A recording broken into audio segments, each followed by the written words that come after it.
But the president is currently suing the IRS for like $10 billion because of his tax returns being leaked or something. And apparently, the IRS and the president's lawyers are engaged in negotiating some kind of settlement. How do I put this?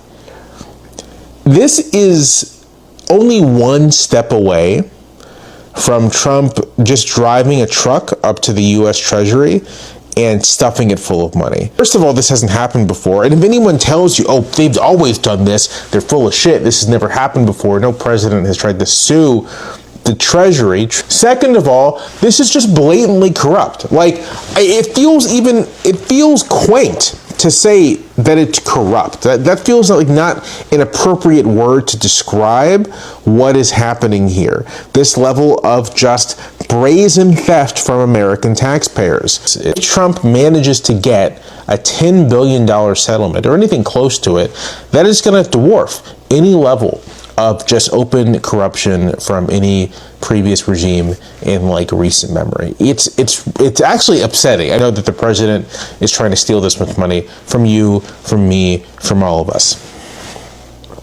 Just rampant looting. And this is to say nothing of the fact that he's basically taking bribes nonstop through various ways. Just a level of corruption that beggars belief and is, a sign that this guy is, if you needed one, office to line his pockets. That's it.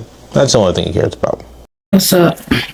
So I had heard that he was suing the IRS and he was suing the Department of Justice.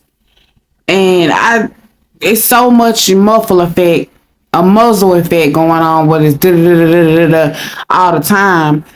And I think a lot of people just forgot that he was actually suing us taxpayers, essentially.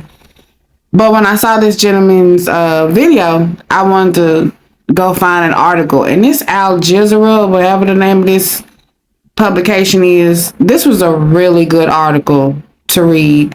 And I'm just going to share like a sped up version. But it's basically saying that this happened like in, I guess, early 2020. It may have been before that, but it mentioned a time limitation of 2 years. Basically, 2026 is past that time frame. But he's trying to say and argue the fact that they're trying to start at the clock where the gentleman got locked up for leaking the tax returns, which he didn't officially work for the IRS. He was a contractor. But he's essentially over the Department of Justice. He's essentially over the IRS. So he's suing us. He like the gentleman said, he can pull a truck up to the Treasury Department. I mean, it's like a mob boss.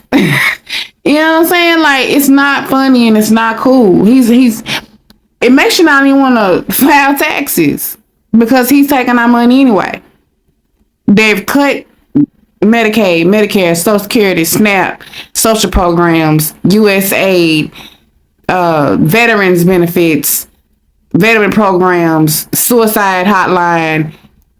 DOJ is cut federal employees. For what? So he can sue us and take billions?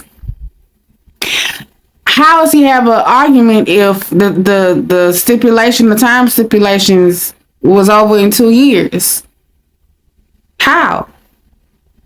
And this article mentioned some other things. It's just really, I encourage you to find this article and read it.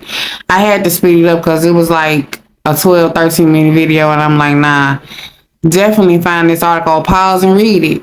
And then it was a great question. How did he come up with $10 billion? Because it was like $1,000 each occurrence, where, okay, one occurrence would be the gentleman taking the returns or whatever, and then another occurrence would be the news article that published it. It didn't come up to tip. There you go, 1,000 for every unauthorized disclosure of government employee. But the gentleman wasn't technically a government employee. I don't see how. With just reading this article, it's like, how does he even have a case?